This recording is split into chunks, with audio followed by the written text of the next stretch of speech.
Hi guys, Mike Sperduti here, and I'm going to talk about one of the most missed opportunities in inside sales, where most of you are missing the boat in terms of this amazing opportunity to turn what people perceive as not a productive call into an amazing opportunity to grow your business. And what specifically I'm speaking about is about leaving voicemail. You see, most of the time when you're getting voicemail right now, which is a lot, right? Most of the calls that we make in inside sales, we don't get to talk to a live person. We get dumped into voicemail. And most of us get deflated and discouraged because we leave voicemail and quite frankly, we don't get a lot of voicemails back. As a matter of fact, most of you are getting like 1 to 2% response rate when you leave a voicemail. And especially when it's for new business reasons, with somebody who doesn't know who you are and you're actually cold calling. And so those response rates, 1 to 2%, are miserable, and that's why you get deflated. Now, one of the things that I learned from Dr. Wayne Dyer is, when you change the way that you look at things, the things that you look at begin to change. And so what I want to do today is try to give you a mind shift and look at voicemail completely different. All right? The voicemails that you're leaving today are something like this. Hi, my name's Mike. I'm calling from the medical technology company. We have a great technology. I'd love to show that to you. Call me back and we'll talk. All right. Now, it's better than that, but in essence, what the message is, hi, I want to sell you something. Call me back. And that's why you're not getting calls back. Who the heck returns that phone call, right? I want to sell you something, call me back. So clearly that's an ineffective strategy. And, the definition of insanity, which everybody knows, is doing the same thing over and over again and expecting a different result.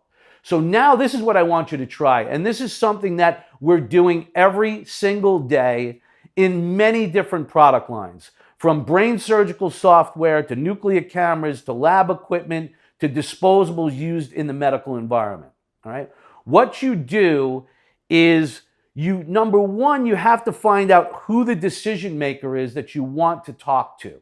So you're going to extract that information from the receptionist, from the nurse at the desk, from the administrative assistant, right? The first thing you need to do is isolate who the decision maker is.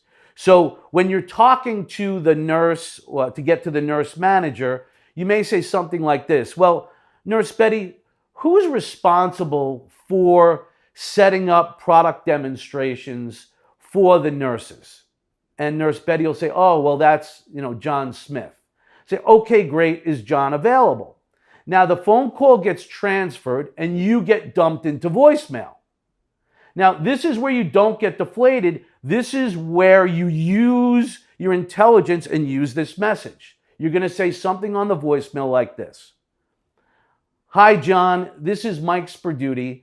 I was just talking with Betty, and she informed me that I needed to talk directly to you. Please call me back at phone number. Thank you. All right. Now, that specific language pattern I want you to use. All right. Now, if you notice, I used my name. I didn't use my company name. I said that I did talk to Nurse Betty, but didn't give the reason why. I was honest about why I wanted to talk with them because she was the one who said that I needed to talk to John, and I wanted to call back. The reason why that works so well is because you're tying in so many things from you did speak to one of John's people, that Nurse Betty said that we needed to talk with John, and we're just following suit to the conversation. The reason why they call back is because it piques their interest. You haven't given them a reason not to call you. And you've given them a reason to call you, which is completely honest and truthful. And that's what's critical is whenever you do something with somebody is you want to be honest and truthful. And so everything that I've done in that message is honest and truthful. I want to talk to John. He is the right person. And I was told by Betty that I needed to speak with him. So when you leave that message, again, it's generic enough to where John now makes the phone call back. And then all I do is you have to make sure you tie in the message to the cold call now. And that's the key, is you say, John, thank you so much for calling me back. When I was speaking with Betty, she said you were the person that I needed to speak with because you're responsible for setting up product demonstrations. And we have a product, and then you go right into your cold call presentation. This is an amazing strategy when you do it right. Our offices ring off the hook with prospects who are actually calling us back so we can sell them our products. Try that approach today. Watch how you automatically see a spike in your calls back. A spike in your calls back means you're going to get a spike in opportunities, demonstrations, and moving your process forward. Change the way that you look at things. The things that you look at begin to change. Do it now. Get growing. We'll talk to you soon.